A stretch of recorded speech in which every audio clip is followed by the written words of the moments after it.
નમસ્કાર દોસ્તો, સુપરફાસ્ટ તાજા સમાચારમાં તમારું સ્વાગત છે। દેશ, દુનિયા અને ગુજરાતના તાજા, મોટા અને સૌથી મહત્વપૂર્ણ સમાચાર જાણીએ તે પહેલા તમે ચેનલમાં નવા હોય તો ચેનલને જરૂરથી સબસ્ક્રાઇબ કરીને વિડીયોને લાઇક કરી દેજો। સૌથી પહેલા દોસ્તો આપણે વાત કરીએ તો અંબાલાલ પટેલની ડરામણી આગાહી। તો હવામાન નિષ્ણાત અંબાલાલ પટેલે ડરામણી આગાહી કરી છે, જે અનુસાર અંબાલાલે મધ્ય ગુજરાતમાં, અમદાવાદ તથા ગાંધીનગર અને પૂર્વ ગુજરાતમાં ભારેથી અતિભારે વરસાદની આગાહી કરી છે। તો માત્ર બનાસકાંઠામાં જ નહીં પરંતુ સાબરકાંઠા, અરવલ્લી અને પંચમહાલમાં પણ ભારેથી અતિભારે વરસાદની આગાહી તેમણે આપી છે। તો કેટલાક ભાગોમાં 8 થી લઈને 10 ઇંચ કરતાં પણ વધારે વરસાદ પણ ખાબકી શકે છે તેવું તેમનું કહેવું છે। તો દોસ્તો બીજા સૌથી મોટા સમાચાર સામે આવીએ છીએ। આજી 2 ડેમના હેઠવાસમાં આવતા 10 જેટલા ગામોને સાવચેત રહેવાની સૂચના। જ્યાં દોસ્તો રાજકોટમાં આવેલો આજી 2 ડેમના હેઠવાસમાં આવતા 10 જેટલા ગામોને સાવચેત રહેવાની સૂચના આપી દેવામાં આવી છે। તો આજી 2 ડેમના 2 દરવાજા મોડી રાત્રે 2 મીટર સુધી ખોલવામાં આવ્યા હતા। તો જળાશયનું હાલનું લેવલ 72.71 મીટર છે। તો પરધરી તાલુકાના અડબાલકા, બાગી, દહીસરડા, ડુંગરકા, ગઢડા, હરિપર, ખંડેરી, નારણકા, સખપર અને ઉકરડા ગામના લોકોને સલામત સ્થળે ખસી જવાની પણ સૂચના આપી છે। તો દોસ્તો ત્યાર પછી આગળ વધુ એક સૌથી મોટા સમાચાર। ભારે વરસાદમાં બધે પાણી જ પાણી। જ્યાં દોસ્તો રાજ્યમાં વરસાદની આગાહી વચ્ચે વિવિધ જિલ્લાઓમાં ધોધમાર અને અતિભારે વરસાદ જોવા મળ્યો। તો તે દરમિયાન અમદાવાદ અને રાજકોટમાં સહિત 10 જેટલા જિલ્લાઓમાં વરસાદનું હજુ પણ રેડ એલર્ટ જાહેર કરાયું છે। તો ભારે વરસાદના કારણે અનેક નદીઓ પણ બંને કાંઠે વહી રહી છે।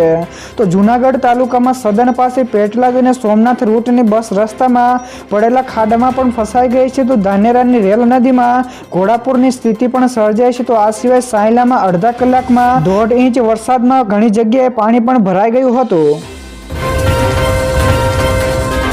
તો દોસ્તો બીજા સૌથી અગત્યના સમાચાર સામે આવીએ છીએ। વરસાદથી બનાસકાંઠામાં જનજીવન અસ્તવ્યસ્ત બન્યું। જ્યાં દોસ્તો બનાસકાંઠા પંથકમાં ભારે વરસાદના કારણે જનજીવન અસ્તવ્યસ્ત થઈ ગયું છે। તો આ દરમિયાન પાલનપુરમાં 200 થી વધારે ઘરોમાં પાણી પણ ભરાઈ ગયા છે। તો ભારે વરસાદના પગલે પાલનપુર શહેરના અમદાવાદ અને આબુ હાઈવે ઉપર પાણી ભરાતા ટ્રાફિક જામના કારણે વાહનોની લાંબી કતારો પણ જામી હતી। તો સ્થાનિકોએ જણાવ્યું હતું કે અહીં દર વર્ષે જ આ સમસ્યા જોવા મળે છે। તો છેલ્લા 20 વર્ષથી આ સમસ્યાનું નિવારણ આવતું નથી।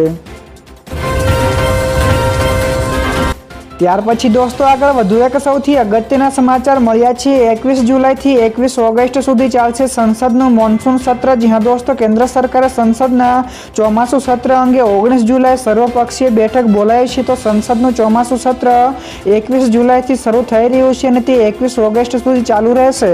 તો અગાઉ આ તારીખ 21 જુલાઈથી 12 ઓગસ્ટ હતી, જેને બદલીને 21 ઓગસ્ટ કરવામાં આવી છે।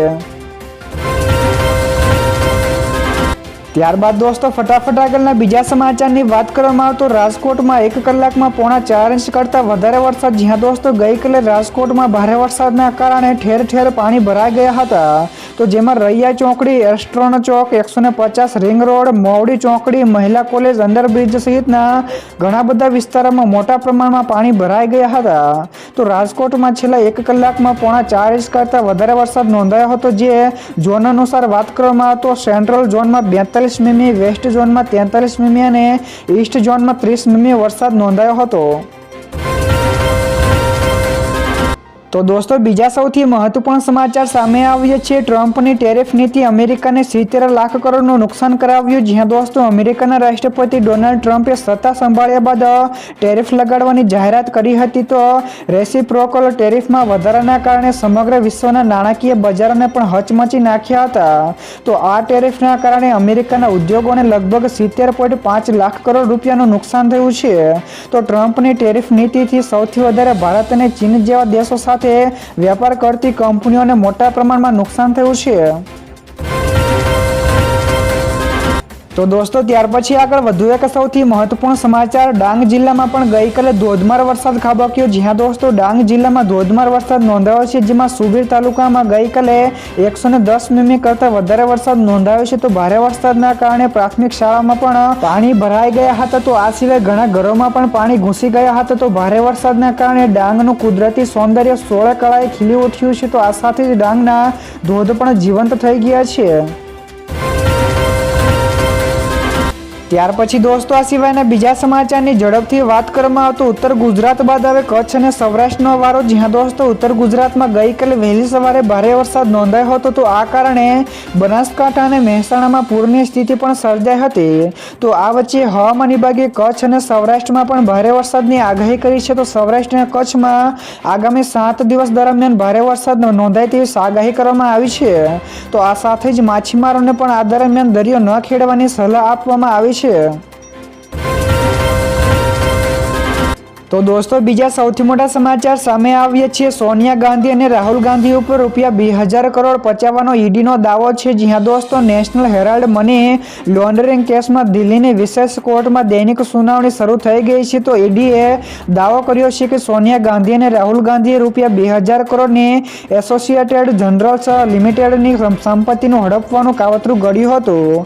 તો ઈડી અનુસાર ₹90 કરોડના દેવા સામે ₹2000 કરોડની સંપત્તિ પચાવવા માટે યંગ ઇન્ડિયા અખબારમાં બનાવવામાં આવ્યું હતું, જેમાં સોનિયા અને રાહુલના 76% શેરો હતા.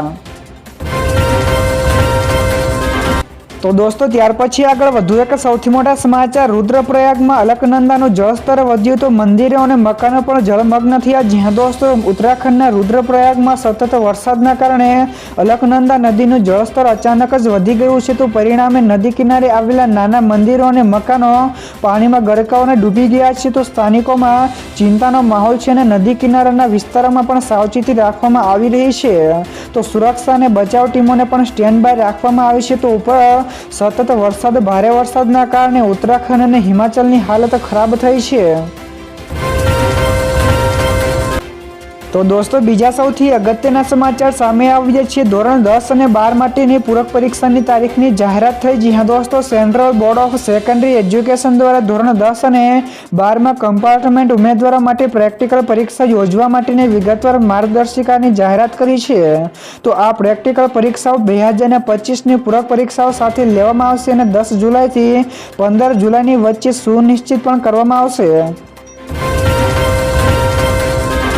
તો દોસ્તો ત્યાર પછી આગળ વધુ એક સૌથી અગત્યના સમાચાર. કેજરીવાલનું મોટું નિવેદન, કહ્યું કે વિસાવદરની ચૂંટણી સેમીફાઇનલ તો ફાઇનલ 2027માં થશે. જ્યાં દોસ્તો વિસાવદરની જીત બાદ અરવિંદ કેજરીવાલે ભાજપ ઉપર આકરા પ્રહારો કર્યા છે અને તેમણે કહ્યું કે છેલ્લા 30 વર્ષમાં ભાજપે ગુજરાતને બરબાદ કરવામાં કોઈ પણ કસર બાકી નથી રાખી. તો કેજરીવાલે દાવો પણ કર્યો છે કે ગુજરાતના લોકો ભાજપને હરાવવા માંગે છે અને તેમને કોંગ્રેસ ઉપરથી વિશ્વાસ નથી અને આમ આદમી પાર્ટી એક વિકલ્પ બની ઉભરી આવી છે. તો આ સિવાય તેમણે વિશેષમાં કહ્યું કે ભ્રષ્ટાચારને કારણે શહેરમાં પૂર પણ આવે છે. તો વિસાવદરની ચૂંટણી સેમીફાઇનલ હતી તો ફાઇનલ હવે 2027માં થશે.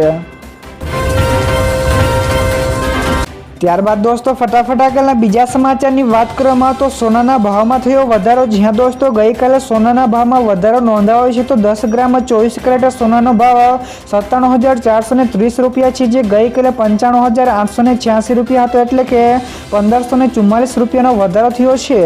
તો ગઈકાલે 22 કેરેટ સોનાનો ભાવ ₹89,246 હતો. આ સાથે જ ચાંદીમાં પણ ગઈકાલે ભાવ ₹1,06,726 પ્રતિ કિલોગ્રામ છે, જે પરમ દિવસે ₹1,06,224 હતો, એટલે કે ₹502 જેટલો તેમાં પણ વધારો થયો છે.